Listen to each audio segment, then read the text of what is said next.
Now, the opposition in Turkey says that after last year's coup attempt there, thousands of Turks chose simply to leave the country. The reason's clear: worry for the future, human rights, a declining economy and the Islamisation of society. But what is life like for those who agree and have decided to stay? Well, France 24's Fatma Kizilboga and Hussein Assad have spoken with people in Istanbul about their hopes for the future. This packed classroom at the start of the new academic year is, in fact, an act of civil disobedience, because this is the so-called Academy of Solidarity, founded by professors who have been dismissed from their positions by the Turkish government in recent months.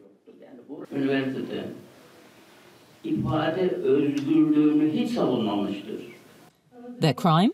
Having signed a petition in January 2016 that demanded the end of military operations in Kurdish-majority regions in Turkey. Most are prosecuted for terrorist propaganda. Hakan Yüksel is among the 5,000 to have been dismissed since a state of emergency was declared last year. Some Turkish academics are prevented from getting another job or from pursuing their own profession, especially if they're critical of the government. Hakan was awarded a scholarship at the University of Lille II in France, but he remains stuck in Turkey as one of thousands of former officials who have been forbidden to leave the country following the coup attempt on July 15, 2016. A friend of his is in the same situation. I was going to go to Magdeburg University in Germany, but my passport isn't valid at the moment. It could be that, or maybe it has been revoked.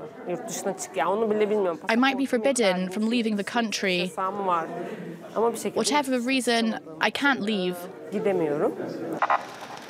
It is difficult to know how many people have left Turkey, but in Germany, for example, half of the Philipp Schartz scholarships granted to researchers in danger were awarded to Turks, followed by Syrians and Iraqis who escaped the war. And academics are not the only ones who are fleeing Turkish universities. More and more students are also trying to get scholarships abroad. None of those we contacted wanted to testify in front of the camera, but at this company, which helps Turks obtain visas, we were told that the reasons why people are choosing to leave are usually the same. The people who are leaving usually have a high level of education and are used to a certain standard of living. But they're not very happy about living here. Some leave because they're not happy with the economic conditions in Turkey, or because they believe that they can't get a good job and earn a good salary here. At a time when the Turkish lira is losing value, more and more young entrepreneurs dream of leaving. In this business incubator in Istanbul, many startup managers are looking for a way to set up their enterprises abroad. Such is the case of Ahu, a training engineer at the head of a culinary exchange platform for the past 3 years. The whole startup world is searching for alternatives. Many entrepreneurs have moved their companies to Estonia. Everyone is trying to move their companies abroad since taxes are so high here. No figures are reported by the government, and they declined our requests for an interview. But all indicators seem to signal the worst brain drain in Turkey in the past 40 years. The atmosphere in Turkey right now is harmful to us both financially and personally. And we know that it's caused by the government's actions.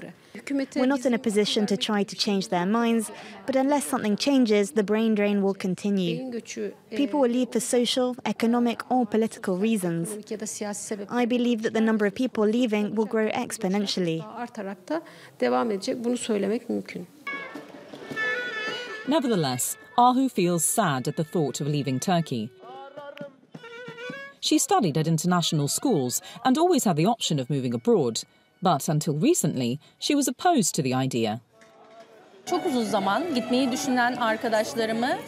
For a long time, I accused my friends who chose to leave of being traitors. I used harsh words, accusing them of abandoning ship.